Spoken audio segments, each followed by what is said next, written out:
नमस्कार, संसद टीवी पर आप सभी दर्शकों का हार्दिक स्वागत है। मैं हूं प्रीति सिंह। आप देख रहे हैं हमारा सांस्कृतिक कार्यक्रम संस्कृति यात्रा, एक ऐसी यात्रा जो हमें हमारी जड़ों से जोड़ती है।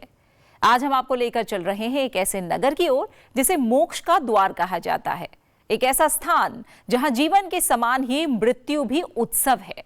यह है काशी, अनादि, अनंत और अविनाशी, जिसे माना जाता है कि स्वयं भगवान शिव ने अपने त्रिशूल पर बसाया, जहां की हर गली, हर घाट और हर श्वास में हर हर महादेव की गूंज सुनाई देती है, जहां गंगा की निर्मल धारा न सिर्फ तन को बल्कि मन को भी पवित्र करती है। आज की यात्रा के पहले पड़ाव विशेष में हम आपको दिखाएंगे काशी की पवित्रता, भक्ति और भूगोल तीनों का सुंदर समागम। ये समागम न केवल इस नगरी की भौगोलिक संरचना को उजागर करता है, बल्कि शिव भक्तों की उस गहरी श्रद्धा को भी चित्रित करता है जो उन्हें मोक्ष की कामना में यहाँ खींच लाती है, हर युग में, हर काल में। तो आइए डूबते हैं इस आध्यात्मिक अनुभव में, जहाँ भूगोल भक्ति बन जाता है और काशी केवल एक नगर नहीं बल्कि जीवंत चेतना बन जाती है। आइए देखते हैं फिल्म काशी पवित्र भूगोल के कुछ विशेष और रोचक अंश।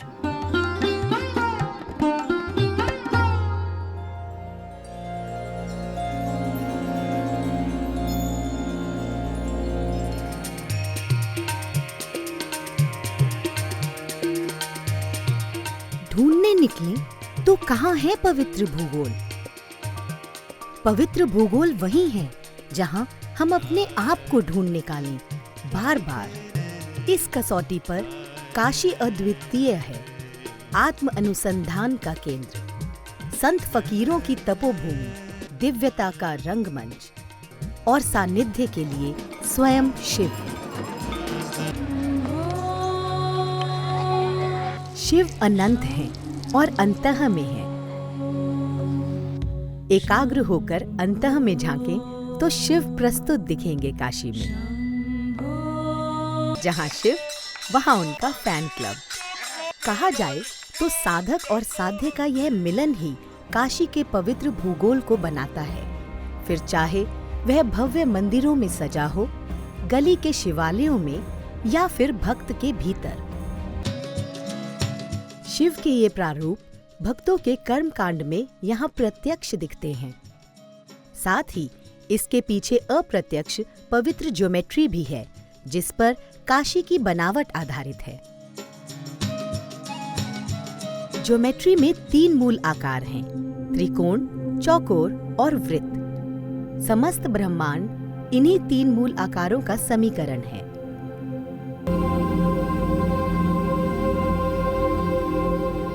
तो इस तरह से काशी वह परिक्षेत्र है जिसे ब्रह्मांड के रूप में ही ढाला गया। पर ब्रह्मांड क्या है? शिव ही तो हैं। ब्रह्मवर्त पुराण में काशी को त्रिशूल पर खड़ा बताया गया है, तो क्या इसकी भी कोई भौगोलिक अभिव्यक्ति है? और यही आदिकाल में काशी का स्वरूप था, एक सिद्ध क्षेत्र जिसके 3 उप क्षेत्र 3 अलग टीलों पर बसे थे। यही है त्रिशूलमयी काशी का तात्पर्य। पवित्र भूगोल है तो उसकी यात्राएं भी हैं। यह भी एक मास्टर प्लान का हिस्सा है। इन सभी यात्राओं का अपना महत्व तो है ही, साथ ही यह एक साधन है साधक का, भौतिकता के परे को छूने का।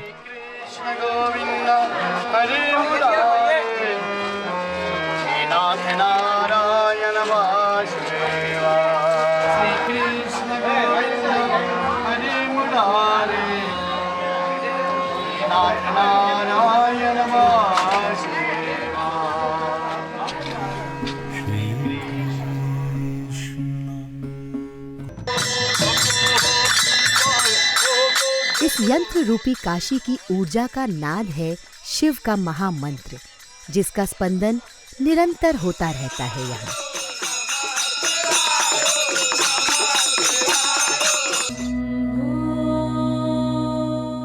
समर्पण की इस धारा का गंतव्य है शिव।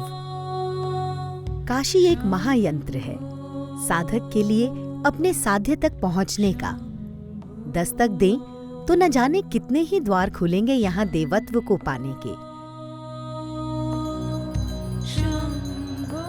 उन्हीं में से एक है योग। योगियों के योगी हैं आदि योगी शिव। योगिक परंपरा के अनुसार शिव के ब्रह्म रूपी शरीर को स्थापित किया गया है काशी में। पंचक्रोशी यात्रा मार्ग पर आने वाले मंदिर और उनके किनारे स्थित कुंड काशी की पवित्र ज्योमेट्री और विज्ञान का अविस्मरण फिर कराता है। यह कुंड काशी की जीवन रेखा हैं। सभी एक अंडरग्राउंड नेटवर्क का हिस्सा रहे हैं और गंगा नदी से जुड़ते हैं। बढ़ती आबादी और शहर के बदलते स्वरूप के चलते यह कुंड और पोखरे विलुप्त होते गए। व्यवहारिकता के साथ साथ यह काशी यंत्र के महाअनुष्ठान का हिस्सा भी है। इन्हीं में से एक है लोलार्क कुंड। डुबकी मारेंगे तो शिव भी याद आएंगे और राम भी।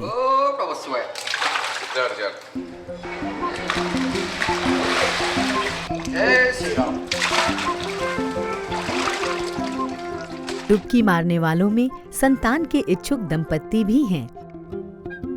सब जीवन है, केवल जीवन। मृत्यु मिथ्या है, बस एक ऊर्जा है जो सिर्फ स्वरूप बदलकर बहती रहती है। इस सत्य का काशी में वास्तविक अनुभव संभव है। सब कुछ जुड़ा है एक ही सूत्र से। पंचक्रोशी यात्रा भी इसी सूत्र की एक कड़ी है। आत्मचिंतन, आत्ममंथन और आत्मबोध युग अनंत से इस साधना पथ पर चलने वालों के लिए काशी प्रेरणा स्रोत रहा है।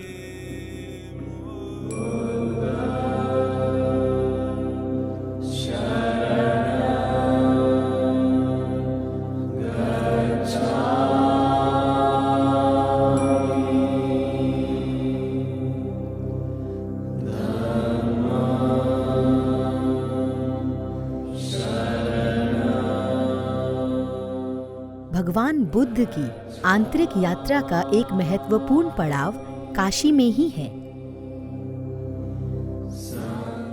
आत्मबोध के प्रकाश के बाद बुद्ध सारनाथ आए। यहीं आकर अपना सर्वप्रथम प्रवचन दिया और धर्म चक्र को चलायमान किया। क्या कारण रहा होगा इसका? सारनाथ परिसर में बुद्ध आज भी हैं और उनकी वाणी आज भी यहाँ से प्रतिध्वनित हो रही है।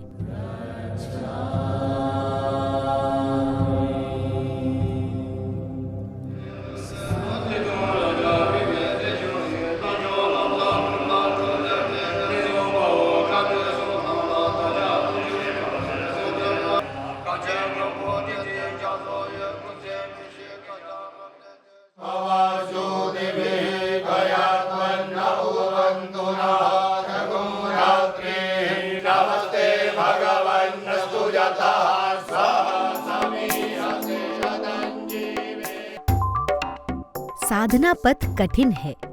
पंचक्रोशी यात्रा इस सत्य की भी अनुभूति कराती है। यात्रा की शारीरिक कार्यकलाप, थकान यात्री को योगी बना रही है, तैयार कर रही है एक दिव्य संभावना के लिए। पान लगाते लगाते कब ध्यान लग गया पता ही नहीं चला। यही तो है काशी की महिमा, जिसमें 108 नंबर को जोड़ दें तो यह यंत्र एक अलग ही स्तर पर क्रियाशील होने लगता है। एक अन्य यात्रा चलती रहती है। सभी यात्री हैं इसके अपने अपने पथ पर। इसका पवित्र भूगोल सबके भीतर है। सृष्टि में राम में है, शिव शक्ति सब में है, एक ही है। काशी भी युगों से यही कह रहा है। क्या कोई सुन रहा है?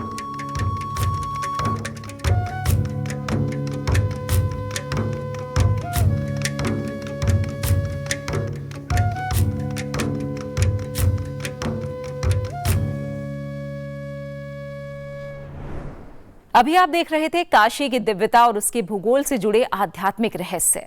और अब समय है संस्कृति यात्रा के अगले पड़ाव संवाद की ओर बढ़ने का। भारतीय संगीत परंपरा में कई वाद्य यंत्र अपनी अनूठी ध्वनियों के लिए पहचाने जाते हैं। इनमें से ही एक वाद्य यंत्र है सितार, जिसमें सधे हुए हाथों से तारों के संतुलित स्पर्श के जरिए संगीत उत्पन्न होता है। उसकी झंकार सीधे आत्मा को छू जाती है। इस वाद्य यंत्र ने न केवल भारत में बल्कि पूरी दुनिया में संगीत प्रेमियों को मंत्रमुग्ध किया है। पंडित रविशंकर, उस्ताद विलायत खान और पंडित निखिल बैनर्जी जैसे महान कलाकारों की श्रेणी में एक और प्रतिष्ठित नाम है पद्म भूषण पंडित अरविंद पारिक, जिनके लिए संगीत साधना बन चुकी है। उस्ताद विलायत खान के वरिष्ठतम शिष्यों में से एक पंडित अरविंद पारिक इमदाद खानी इटावा घराने की परंपरा को आगे बढ़ाते हुए सितार को आधुनिक युग के संगीत साधकों तक पहुंचाने में एक सेतु की भूमिका निभा रहे हैं। तो आइए संस्कृति यात्रा के संवाद में सुनते हैं पंडित अरविंद पारिक जी से हुई विशेष बातचीत के कुछ प्रेरक अंश। Speak about the lineage of our gharana, how sitar and surbahar came to be introduced in our gharana's style of playing, and so on. According to Bharatiya Sangeet Kosh, written by Bimalakant Roy Chaudhary, who was a senior student of Ustad Inayat Khan, that the Mool Purush of our gharana was Sarojan Singh, who it is believed was a Rajput and then converted to Muslim religion. He was a vocalist and was a zamindar of a place called Naigaon. His son was Torab Khan. Torab Khan also, it is believed, was a vocalist. His son was Sahabdat Khan, and it is believed that it was Sahabdat Khan who introduced surbahar and sitar in the style of our gharanas compositions and recitals.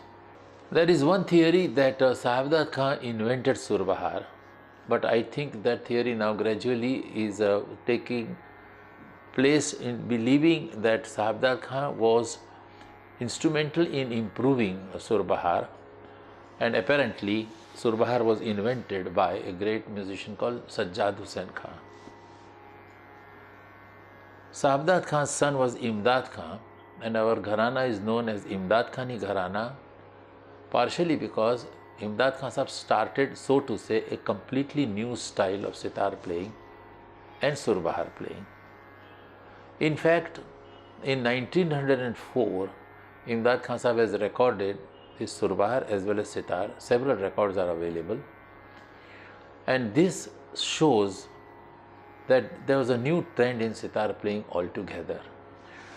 Let me demonstrate a little bit as to what change in the style of sitar playing came about in Imdad Khan's time, because that will perhaps illustrate. Alap was instant in olden times.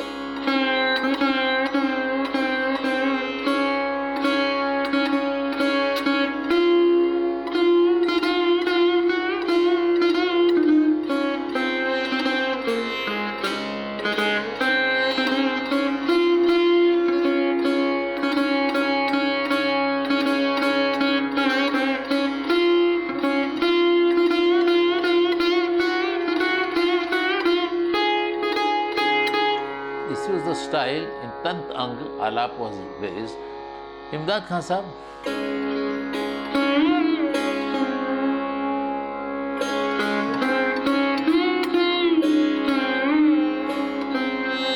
the difference is that the decorative elements were very few.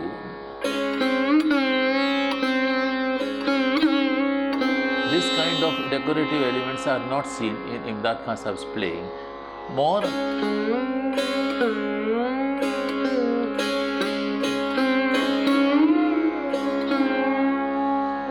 as you can see, though there is Gayaki Ang there, it is Drupad based.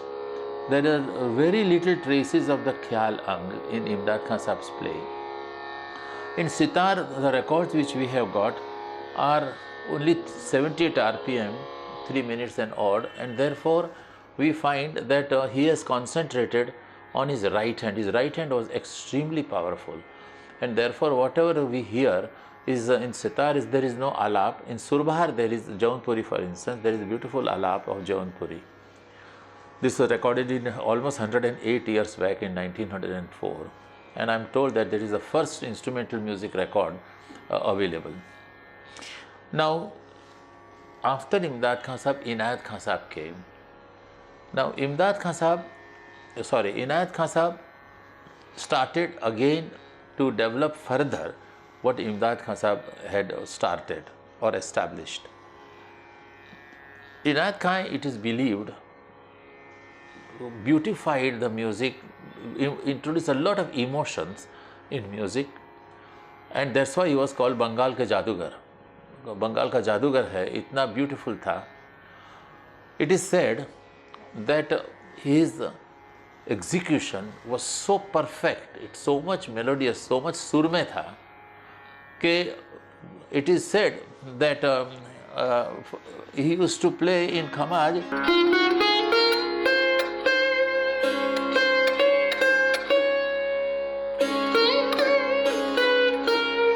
Now this particular Murki,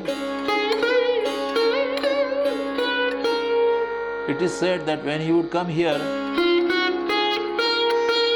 people would say, "Khan sahab, wohi Murki bajaiye." It was so perfect.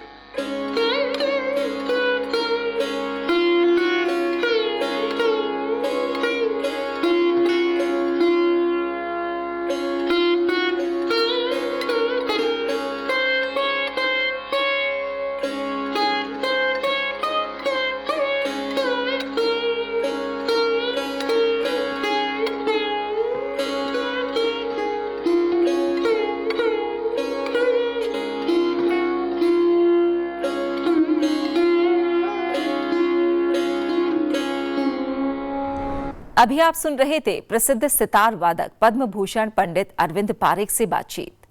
आगे बढ़ते हैं अगले पड़ाव माटी सुगंध की ओर. भारत की ग्रामीण धरोहर के संरक्षण के लिए संस्कृति मंत्रालय एक विस्तृत परियोजना चला रहा है, मेरा गांव मेरी धरोहर. इसी प्रयास की झलक देखने के लिए आज हम आपको लेकर चल रहे हैं उत्तर प्रदेश के बलिया जिले में स्थित नगवा गांव की ओर, जो कि स्वतंत्रता सेनानी मंगल पांडे का पैतृक गांव है. यहाँ का मुख्य व्यवसाय पशुपालन और खेती है. गांव में मां काली और भगवान शिव के मंदिर हैं और रामलीला का मंचन भी किया जाता है. तो आइए चलते हैं नगवा गांव की ओर.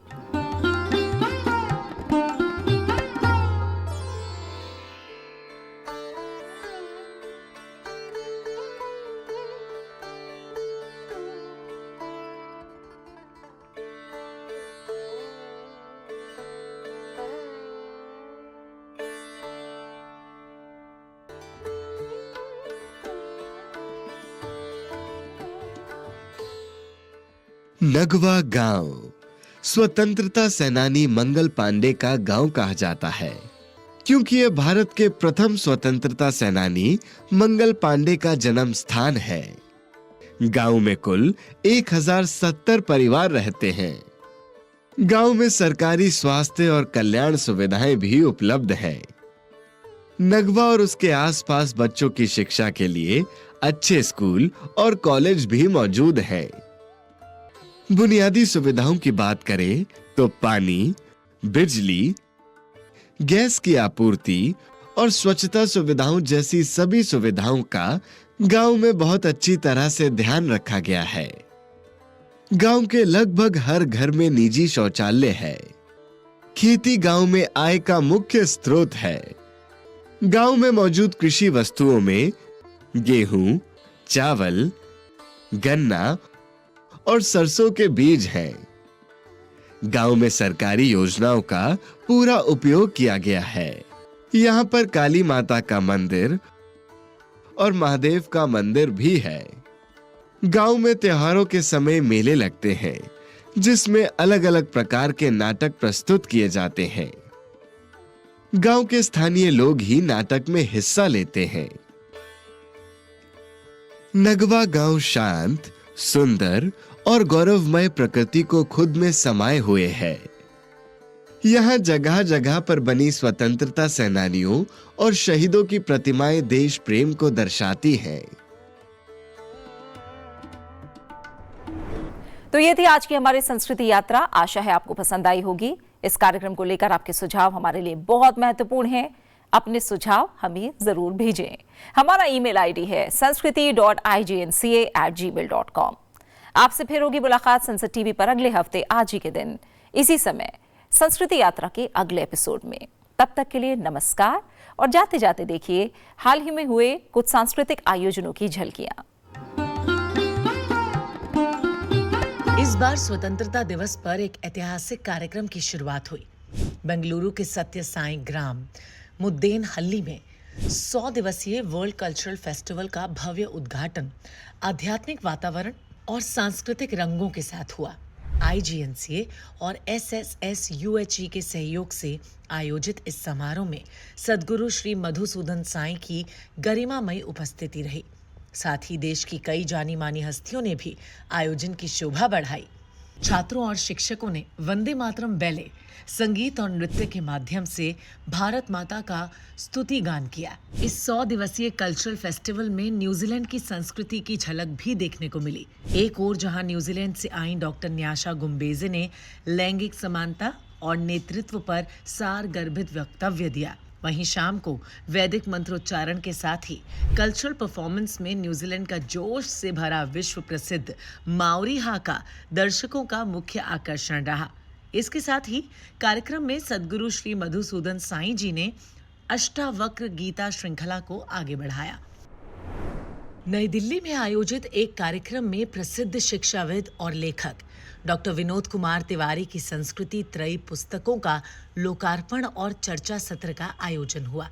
ये 3 पुस्तकें थीं: रामायण कथा की विश्व यात्रा, हमारी सांस्कृतिक राष्ट्रीयता और पूर्वजों की पुण्य भूमि। ये कार्यक्रम IGNCA के कला निधि विभाग द्वारा आयोजित हुआ। भारतीय भाषाओं में वो ज्ञान लोगों तक नहीं पहुंचेगा तब तक उसका सही जानकारी लोगों तक नहीं पहुंचेगी। और इस तरह की पुस्तकें हिंदी में इन्होंने प्रकाशित की है, बहुत ही सराहनीय। अन्य भाषाओं में भी इस तरह की पुस्तकों का एक बहुत स्कोप है, बहुत ज़रूरत है। कार्यक्रम में उपस्थित विद्वानों ने इन पुस्तकों को भारतीय संस्कृति और राष्ट्रीयता के गहन विमर्श की महत्वपूर्ण कड़ी बताया। होती है वो एक कनेक्टिंग लिंक एक हो जाती है जो कि लौकिक और अवांग मनस गोचर सत्य के बीच में कनेक्टिंग लिंक हो जाती है। उसमें लौकिक भी सत्य है और आध्यात्मिक सत्य पारलौकिक भी है।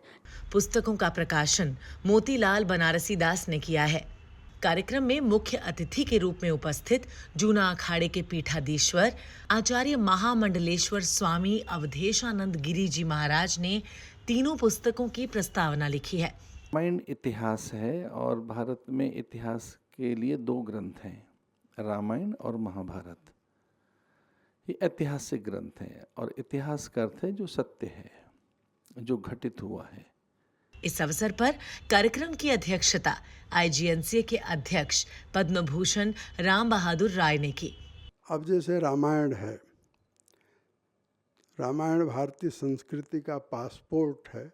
गीता की सबसे अच्छी टीका मेरी समझ से, उन्होंने ये शब्द जोड़ा है, मेरी समझ से रामचरितमानस है। किताबें तीनों ही बहुत उपयोगी हैं और बहुत ही आकर्षक हैं और रोचक भी हैं। कार्यक्रम में विद्वानों ने इन कृतियों को भारतीय ज्ञान संपदा और सांस्कृतिक विरासत की अमूल्य धरोहर बताया। अब मैं आपको विदेश यात्रा पर लिए चलता हूँ।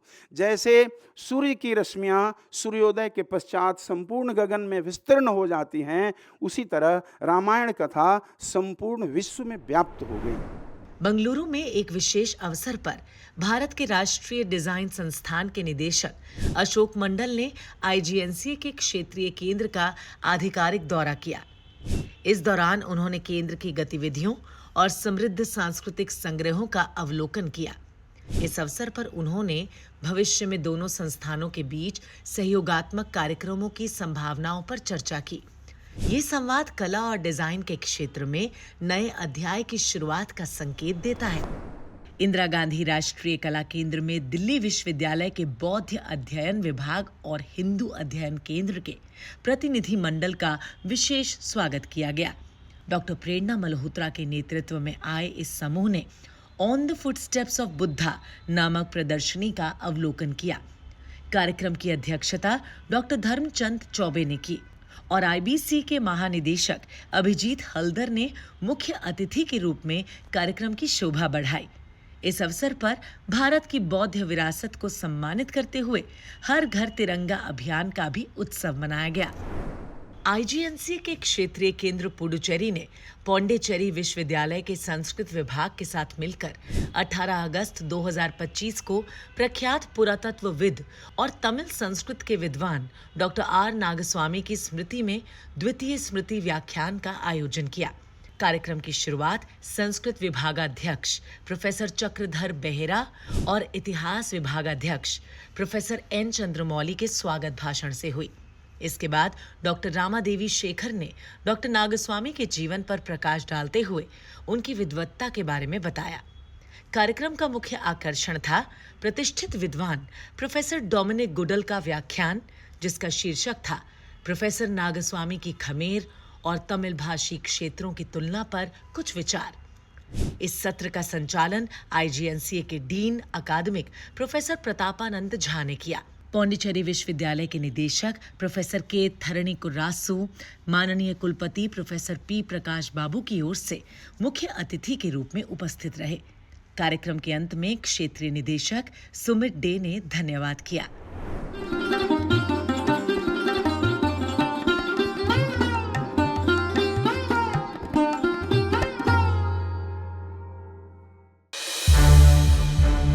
संसद टीवी के और भी प्रोग्राम्स देखने के लिए सब्सक्राइब करें हमारा YouTube चैनल और हाँ, इन्हें लाइक और शेयर करना ना भूलें।